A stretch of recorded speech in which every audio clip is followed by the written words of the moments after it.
Assalamualaikum dear listeners, welcome from Taiba Zahid. How are you? I hope so that you people are fine. The topic of today's video is presentation skills.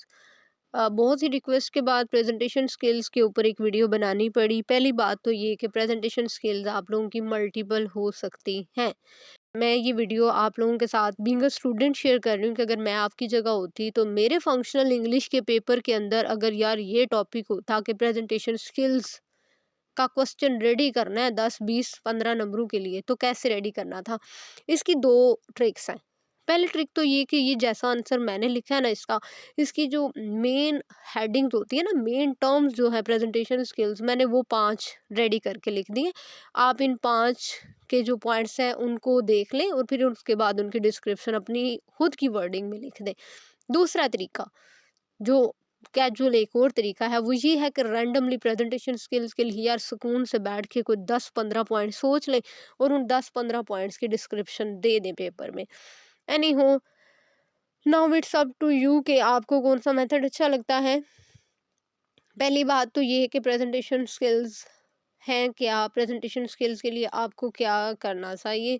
देखिए भाई, presentation skills, presentation आप जब भी आप classroom में भी तो presentation देने जाते हैं ना, वो आपकी प्रेजेंटेशन है। एक आपकी पब्लिक प्रेजेंटेशन होती है जब आप सारे लोगों के सामने, मल्टीपल आपकी ऑडियंस होती है, आप उनके सामने जाते हैं। तो मतलब ये है इन शॉर्ट कि प्रेजेंटेशन कोई भी हो सकती है। आपके 10 नंबरों वाली प्रेजेंटेशन भी, कोई किसी का कोई बीइंग अ टीचर जो है, टीचर की प्रेजेंटेशन भी हो सकती है। कहीं पे आप इन्फ्लुएंसर है तो भी आपकी प्रेजेंटेशन कैसी होनी चाहिए, कहीं पे आप मोटिवेशनल स्पीकर है तो आपकी प्रेजेंटेशन कैसी होनी चाहिए। It depends, it vary from situation to situation. But presentation skills के हवाले से अगर बात की जाए तो मैंने 5 पॉइंट्स निकाले। ये 5 पॉइंट्स आप लोगों को याद करने की टिप्स भी साथ साथ बताऊंगी। नंबर 1 पे है प्रिपरेशन। भाई प्रेजेंटेशन स्किल्स ऐसी बनानी है कि आप लोगों के सामने खड़े एक अच्छे कम्युनिकेटर बन सके। ओके, नंबर 1 पे है प्रिपरेशन। सबसे पहले तो क्या करना है प्रेजेंटेशन स्किल्स, देखिए अगर आप रेडी होके स्टेज पे जाएंगे तो आपकी प्रेजेंटेशन 100% ओके होगी। लेकिन अगर आप रेडी होके नहीं गए तो आप कैसे ये एक्सपेक्ट कर सकते हैं कि you are a good communicator, कि आप लोगों के साथ अच्छी बात कर पाएंगे। तो हमने इनिशियल लेवल से स्टार्ट लेना है, प्रिपरेशन से। जैसे ही आपको आपकी प्रेजेंटेशन का टॉपिक असाइन कर दिया गया या आपने उसके बारे में सोच लिया, तो आपको सबसे पहले किस पे काम करना है, प्रिपरेशन पे। नंबर 1 हेडिंग क्या है, प्रिपरेशन। मैंने यहाँ पे काउंटिंग का 1 2 नहीं लगाया, आप खुद लगा लीजिएगा। जैसे 1 प्रिपरेशन, 2 पे डिलीवरी है, 3 पे विजुअल एड्स, 4 पे हैंडलिंग क्वेश्चंस एंड आंसर और 5 पे ओवरकमिंग नर्वसनेस। ये सारे के सारे जो प्रेजेंटेशन स्किल्स के पॉइंट्स हैं, ये आप लोगों की फंक्शनल इंग्लिश की जो आउटलाइन है उसके अंदर ये मेंशन है। इसीलिए मैंने वो सिंगल सिंगल 10 15 पॉइंट ढूंढने से बेटर समझा कि मैं ये वाले आपके साथ पॉइंट्स शेयर कर दूं। नंबर 1 पे है प्रिपरेशन। सबसे पहले आपने क्या करना है, डिफाइन योर ऑब्जेक्टिव। आपका जो पर्पस है, आपका जो मकसद है प्रेजेंटेशन का, सबसे पहले आराम सुकून से बैठ के उसको आइडेंटिफाई करें। Know your audience. जब आपको अपना टॉपिक मिल गया, आप टॉपिक ढूंढ चुके हैं, अब ये डिसाइड करें कि आपकी ऑडियंस कैसी है। कैसी से मुराद ये कि आपकी ऑडियंस का अंडरस्टैंडिंग लेवल क्या है। फॉर एग्जांपल अगर मैं कहूँ कि मेरा प्रेजेंटेशन का टॉपिक कॉन्टेक्चुअल इंटरप्रिटेशन है और वो ही कॉन्टेक्चुअल इंटरप्रिटेशन मैं केजी प्रेप के बच्चों को पढ़ाना स्टार्ट कर दूं, ठीक है, आपने ये वाला सीन नहीं करना। जो आपका टॉपिक है आपने जज करना है कि आपकी ऑडियंस का मेंटालिटी लेवल क्या है।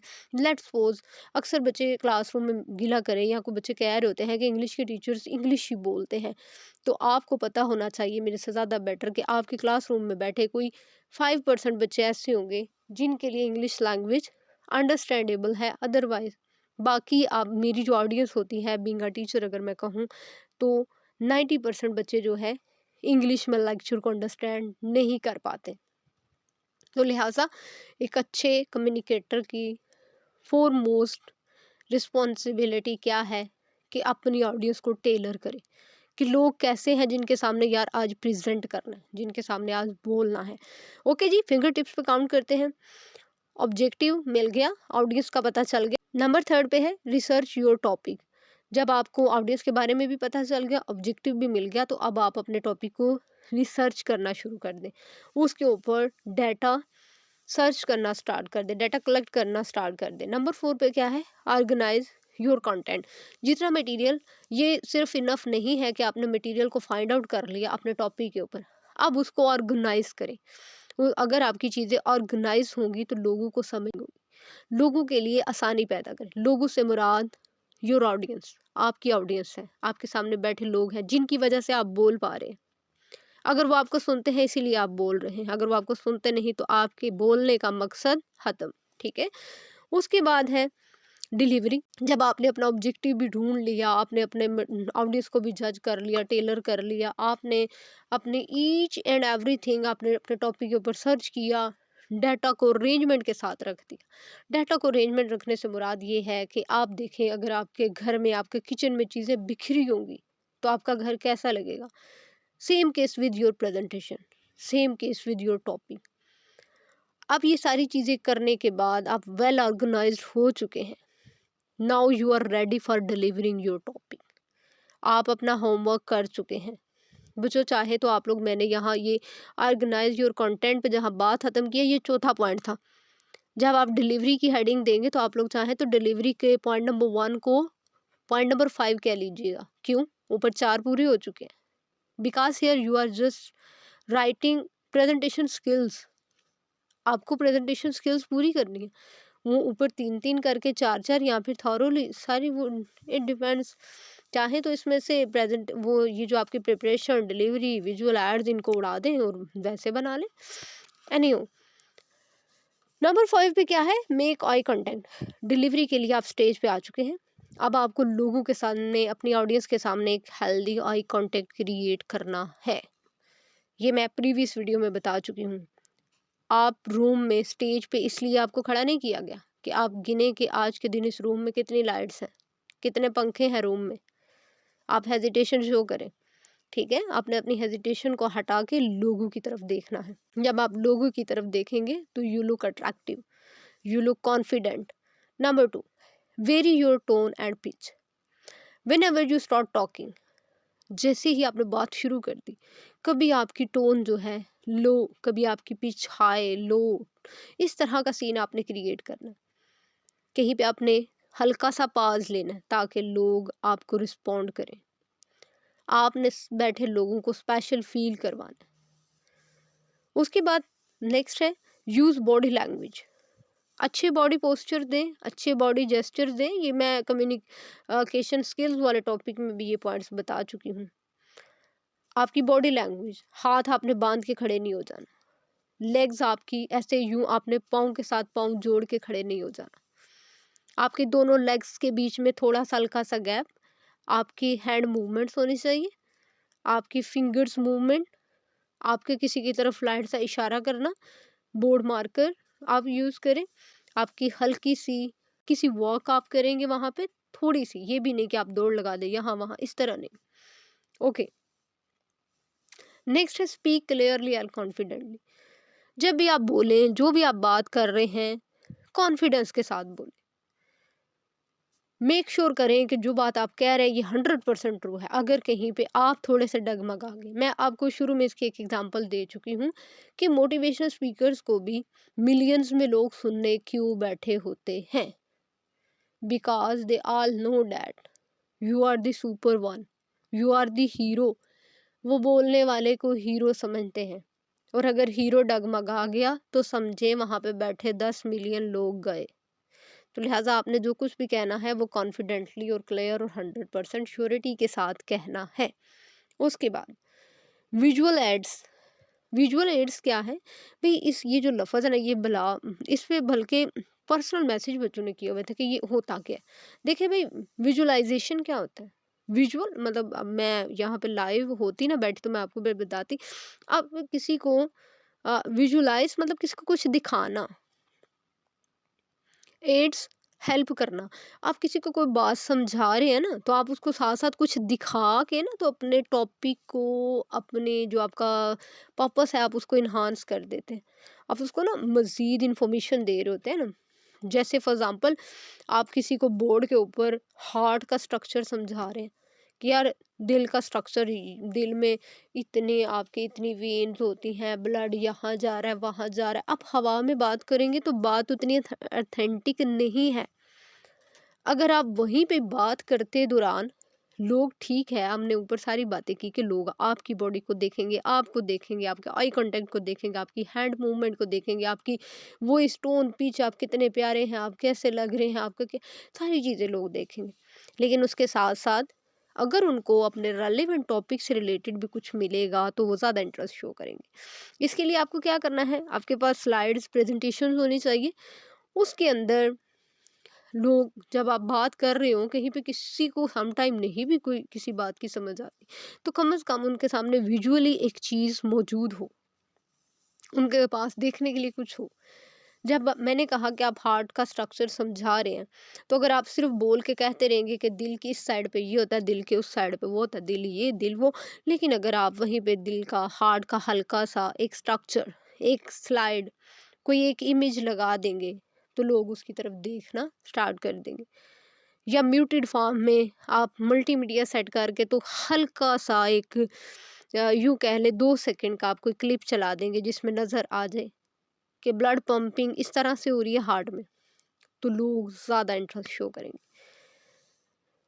ओके, नेक्स्ट है कीप इट सिंपल। आपने बहुत ज़्यादा इंफॉर्मेशन ऐड नहीं करनी। इन्फॉर्मेशन आपने बहुत थोड़ी ऐड करनी है, लेकिन खुद से उसको डिस्क्राइब करना है। यूज़ इमेजेस एंड ग्राफिक्स, ये मैं एक्सप्लेन कर चुकी हूँ कि आप डिफरेंट इमेजेस, ग्राफिक्स वगैरह जो हैं ऐड करके अपने टॉपिक को अच्छा बना सकते हैं। उसके बाद है हैंडलिंग क्वेश्चंस एंड आंसर्स, कि आप जब भी प्रेजेंटर, प्रेजेंटेशन स्किल्स की भाई बात हो रही है, सो तो नहीं गए सारे, हम प्रेजेंटेशन स्किल्स की ही बात कर रहे हैं ना। तो अब अच्छी बात है, हम बड़े प्यारे लग रहे थे, हमारी प्रिपरेशन बहुत अच्छी, हमने बहुत अच्छे से प्रेजेंट किया, हमारे पास विजुअल एड्स भी थे, हमने उनके थ्रू भी लोगों को अपनी तरफ अट्रैक्ट किया, लोगों को बात समझाई। अब एक इशू है ना, इशू ये है कि लोगों ने अब तो आपसे क्वेश्चनिंग करनी है, आपसे लोगों ने डिफरेंट क्वेश्चन भी करने हैं। मैंने लास्ट में कहा था कि अच्छी एक्टिव लिसनिंग में एक अच्छा लिसनर वही होता है जो ओपन एंडेड क्वेश्चन करे, लेकिन अब हम सबको तो बाउंड नहीं करके रख सकते। क्वेश्चन आपके पास क्लोज एंडेड भी आ सकते हैं, ओपन एंडेड भी आ सकते हैं, आपके सुपरवाइजर आपसे कोई क्वेश्चन कर सकते हैं, आपके टीचर आपसे कोई डिफिकल्ट क्वेश्चन पूछ सकते हैं। तो ऐसी सिचुएशन में आपको क्या करना है, ये भी आपकी प्रेजेंटेशन स्किल्स हैं। यहाँ पे सॉरी फॉर माय स्टूडेंट्स, लेकिन मैं कोड करना चाहूँगी। चंद एक कुछ क्लासेस में बच्चे बच्चियाँ इस तरह के प्रेजेंटेशन में बिहेवियर देते हैं, जैसे या कुछ बच्चों का डायलॉग थे कि मुझे सुन ले, मैं आपके लिए बोल रही हूँ, ठीक है, अगर आप इंटरेस्टेड नहीं है you can leave the class. तो ये एटीट्यूड आपका नहीं होना चाहिए। आपने अग्रेसिवनेस शो नहीं करनी, आपको गुस्सा नहीं आना चाहिए। क्वेश्चन यहाँ पे प्रेजेंटेशन के हवाले से एक लाइन है कि क्वेश्चन कितनी भी बदतमीजी से पूछा जाए, उसका आंसर तमीज़ के साथ होना चाहिए।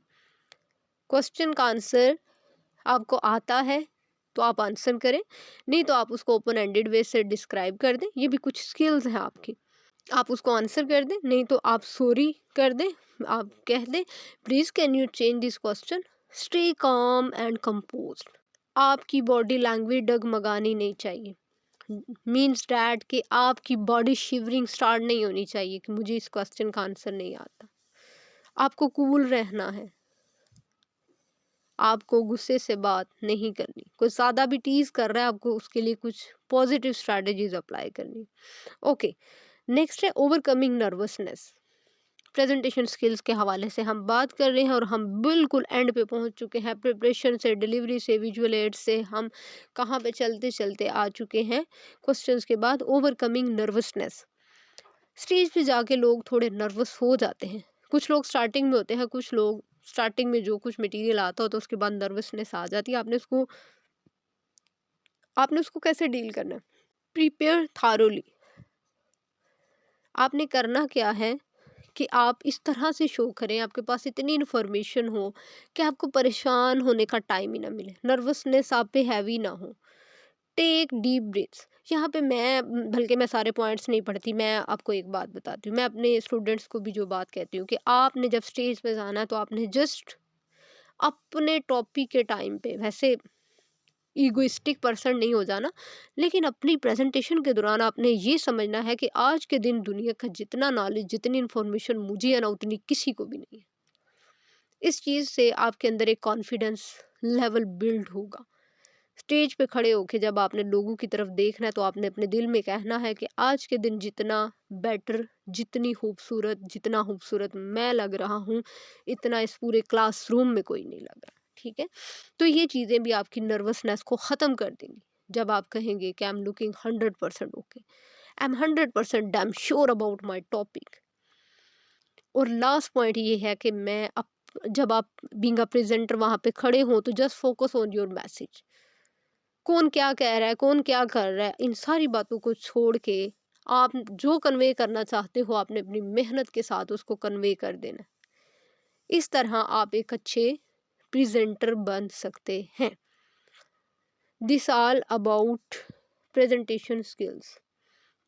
मेरा नहीं ख्याल कि मेरे इस थारोली आंसर के बाद, जिसमें मैंने आपको प्रेजेंटेशन की प्रिपरेशन से लेके प्रिपरेशन कैसे करनी है, प्रेजेंटेशन कैसे देनी है, उसकी डिलीवरी क्या है, विजुअल एड्स क्या है, मतलब कौन सी चीज़ें आपके मीनिंग को इन्हांस कर सकती हैं, आपकी प्रेजेंटेशन को सपोर्ट कर सकती हैं। उसके बाद हैंडलिंग क्वेश्चंस, ओवरकमिंग नर्वसनेस। यहाँ पे एक पॉइंट आप लोग खुद कहीं पे पुट कर लीजिएगा कि प्रेजेंटेशन स्किल्स में आपका अच्छा ड्रेसअप होना मैटर्स अ लॉट। सारी चीज़ें एक तरफ, and your good looking attitude, your good looking personality matters a lot. ठीक है? इसके साथ ही तैयबा जाहिद को दीजिए इजाज़त। तो इंशाल्लाह ताला एक नई वीडियो में एक नए टॉपिक के साथ आप लोगों से दोबारा मुलाकात होगी। तब तक के लिए अल्लाह हाफिज़, अल्लाह निगहबान, stay blessed, stay tuned, best of luck.